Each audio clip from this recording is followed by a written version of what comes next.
తెలంగాణలో ఒక పక్క ఫిబ్రవరి నెలలోనే ఎండలు మండుతున్నటువంటి ఈ తరుణంలో హైదరాబాద్ వాతావరణ కేంద్రం తాజాగా వర్ష సూచన ప్రకటించింది. శ్రీలంక సముద్ర తీరంలో ఏర్పడిన అల్పపీడనం ప్రభావంతో రాష్ట్రంలో మరో 2 రోజులలో అక్కడక్కడ వర్షాలు కురుస్తాయని అధికారులు చెబుతున్నారు. అయితే భారీ వర్షాలకు అవకాశం లేదని, తేలికపాటి నుంచి ఓ మోస్తారు వర్షాలు మాత్రమే కురిసేటువంటి అవకాశం ఉందని కూడా వాతావరణ శాఖ వెల్లడించింది.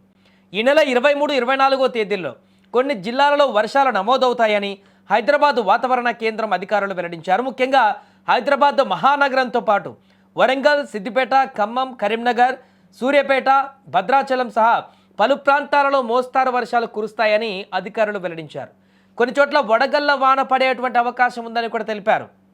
మరొక వైపు రాష్ట్రం నుంచి తేమగాలులు అల్పపీడన ప్రాంతం వైపు వీచడం వల్ల ఉష్ణోగ్రతలు క్రమంగా పెరుగుతున్నాయి.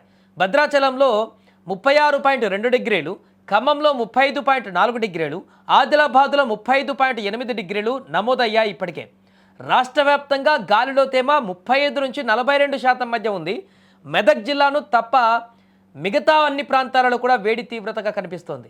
సాధారణంగా మార్చి మొదటి వారంలో ప్రారంభమయ్యేటువంటి ఎండల ప్రభావం ఈసారి ఫిబ్రవరి ఎండింగ్లోనే 2వ వారం నుంచే కనిపించింది. ఉదయం 11 గంటల నుంచి మధ్యాహ్నం 3 గంటల వరకు ఎండలు ఎక్కువగా ఉంటున్నాయి. ఆ సమయంలో బయటకు వెళ్లేందుకు ప్రజలు వెనకాడుతున్నారు. మొత్తంగా ఒకవైపు ఎండల తీవ్రత పెరుగుతుండగా మరోవైపు తేలికపాటి వర్షాలు పడేటువంటి అవకాశం ఉండడంతో రాష్ట్రంలో మిశ్రమ వాతావరణ పరిస్థితులు కొనసాగుతున్నాయి.